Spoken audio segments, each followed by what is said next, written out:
আসসালামু আলাইকুম, welcome back to my channel. অন্যরকম ব্লগে অন্যরকম একটি ভিডিও নিয়ে আপনাদের সামনে হাজির হলাম। এটা হচ্ছে আমার আজকে বেডরুম ট্যুর। তো এটা হচ্ছে এক সিটের একটা সোফা সেট। তো এটা আমার মানে দরকার হয় না, 4 সিটে হয়ে যায় লিভিংয়ে। তো এটা আমি নিয়েছি, মানে এখানে রেখেছি আমার বেডের পাশে, মাঝে মাঝে আরামায়েশ করার জন্য। সাথে একটা চেয়ার আছে, চেয়ারে কিছু ইনডোর প্ল্যান্ট আছে। আর এখানে একটা সুতি কটনের মধ্যে একটা আকাশি কালার চাদর দিয়েছি, তো বেশ ভালো লাগে আমার কাছে আকাশি কালার। আর ওই পাশে একটা চেয়ার দিয়েছি মাঝে মাঝে হাওয়া বাতাস খাওয়ার জন্য, বসে বসে একটা ইনডোর প্ল্যান্টের পাশে। মাঝে মাঝে আমি যখন আমার মন খারাপ থাকে, ক্লান্ত থাকি, মাঝে মাঝে এখানে বসে আমি চা পান করি। আর ইনডোর প্ল্যান্ট বেশ ভালো লাগে। আর কার কার ইনডোর প্ল্যান্ট ভালো লাগে অবশ্যই কমেন্টে জানাবেন, আর ভালো লাগে অবশ্যই একটি লাইক দিবেন। তো ভালোবাসায় যেন ভরে থাকে আমার রুমটা, এই জন্য ভালোবাসা দিয়ে একটু ডেকোরেশন করে নিলাম। ছোট্ট একটা পিলো দিলাম, লাভ পিলো।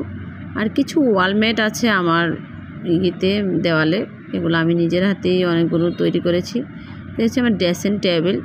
ড্রেসিংয়ের পাশে একটা আর্টিফিশিয়াল ফুল দিলাম। তো এই যে এখানে একটা আর্টিফিশিয়াল ফুল গাছ রাখলাম। আর এটা হচ্ছে আমার 3 পাটের একটা ওয়াল আলমারি। তো এই পাশে দুইটাতে আপনাদের ভাইয়া কাপড় রাখে, আর ওটাতে আমি আমার বাচ্চারা হয়ে যায়, কারণ আমার এত বেশি কাপড় নেই। তো এখানে আরেকটা হচ্ছে স্ন্যাক প্ল্যান্ট ইনডোর, ওটা দিয়ে রাখলাম। ঘরে গাছ থাকলে বেশ ভালোই লাগে।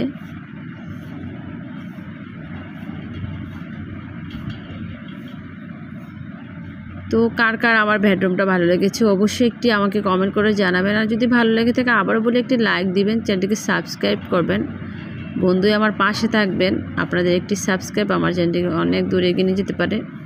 আপনারা পাশে থাকলে হয়তো বা আমি অনেক দূরে যেতে পারবো।